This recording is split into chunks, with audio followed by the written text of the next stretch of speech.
여러분들은 여행을 갈 때 어떤 목적으로 가시나요? 맛집 탐방, 휴양, 유적지, 쇼핑, 트레킹, 물놀이 등 그 종류는 무궁무진하죠. 오늘은 그 중에서도 일반인들은 쉽게 접하지 못했던 새로운 곳을 소개하려고 합니다. 이곳 투바타아는 필리핀 서쪽 술루 해역에 위치한 해양 국립공원입니다. 유네스코 세계문화유산으로도 지정된 이곳은 스쿠버 다이버들의 성지라고 불릴 만큼 자연 생태계가 잘 보존된 곳입니다. 필리핀 환경단체가 정부를 상대로 한 끊임없는 협상을 통해 오로지 1년 중 3달만 개방하고 있는데요. 원한다고 해서 무조건 갈 수 있는 것도 아닙니다. 이곳에는 리버어보드라고 불리는 허가된 스쿠버 다이빙 배를 통해서만 갈 수 있는데요. 마치 크루즈 배처럼 짧게는 4박 5일, 길게는 6박 7일 정도의 기간 동안 배에서 먹고 자며 다이빙을 즐기는 리버어보드로만 갈 수 있습니다. 1년 전부터 예약을 해야 하는 건 필수입니다. 물론 가기 힘든 만큼 볼거리가 상당히 많은데요. 때로 무리지어 다니는 물고기들 뿐만 아니라 돌고래, 고래상어, 상어, 만타레이 등 평생에 한 번 볼까 말까 한 것들을 모두 볼 수 있다고 합니다. 낮에는 다이빙을 즐기고 밤에는 오로지 별빛밖에 없는 망망대해에 누워 쏟아지는 은하수를 즐길 수 있는 리버보드.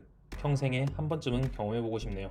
다음은 남미 최고의 휴양지인 바하마입니다. 이곳에는 아주 특이한 섬이 있는데요. 돼지들의 천국인 엑주마 섬입니다. 여기에 사는 야생 돼지들은 해수욕을 즐기고 관광객들이 주는 음식을 먹고 살고 있습니다. 수영이 끝나면 일광욕도 하고 낮잠도 자죠. 이곳은 무인도라서 오로지 관광객들밖에 오지 않는데요. 그래서 사냥당할 걱정도 없고 성격도 온순해서 관광객들에게 인기 만점이라고 합니다. 그야말로 돼지들의 세상이죠. 이곳을 방문하면 누구나 이 야생 돼지들과 수영을 하거나 사진을 찍거나 같이 놀 수 있다고 합니다. 실제로 여길 다녀오면 이소부와 같은 세상에 잠깐 다녀온 듯한 기분이라고 하네요. 세 번째는 필리핀과 호주 사이에 있는 팔라우입니다. 신들의 바다 정원, 바로 팔라우 섬을 일컫는 별명인데요. 신들이 지었다고 할 만큼 비현실적인 풍경을 자랑하는 곳입니다. 사실 다이버라면 한 번쯤은 꼭 가보고 싶다고 꼽는 곳이 바로 이곳 팔라우입니다. 세계에서 손꼽히는 다양한 어류와 산호초들을 볼 수 있기 때문이죠. 물론 스노클링이나 다이빙으로 이곳 바닷속만 즐겨도 부족함이 없지만 조금 더 팔라우만의 매력을 느끼고 싶다면 반드시 가야 하는 곳이 있는데 젤리피시 레이크 헤파리 호수입니다. 원래는 바다였던 이곳 지형이 상승하면서 호수가 되었고 왕성한 번식력으로 이 호수를 장악했죠. 그리고 천적이 없었기 때문에 불필요해진 독성도 퇴화되어 사라졌다고 합니다. 그래서 해파리에 쏘일 일이 없어져서 누구나 호수에서 수영을 할 수 있다고 합니다. 이곳에서 스노클링을 한다면 호수의 아름다움을 느끼겠지만 다이빙을 한다면 이 비현실적인 장면을 온몸으로 느낄 수 있다고 합니다. 물을 좋아한다면 비교적 저렴하고 접근성도 좋은 팔라우에 가보시길 적극 추천드립니다.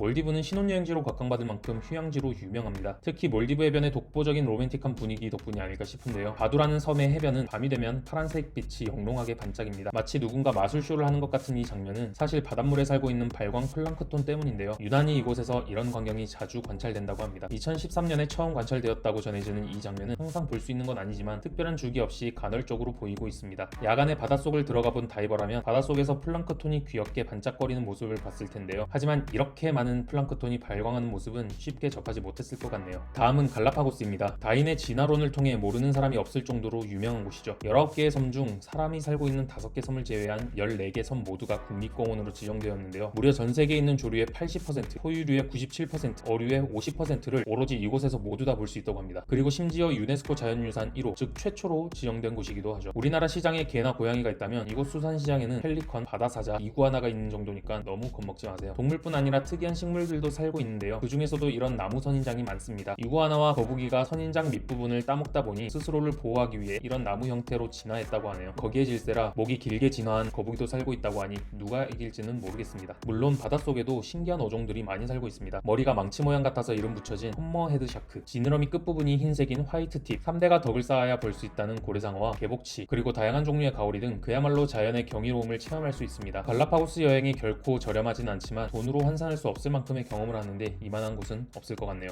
오늘은 특이한 물속 여행지를 소개해드렸는데요. 지구의 7할은 물로 되어 있습니다. 여러분들이 육지만 여행한다면 이 세상의 반의 반만 느끼게 되는 것이죠. 혹시 아직 다이빙을 경험해보지 않았다면 꼭 한번 접해보기 바랍니다. 여행왕이었습니다.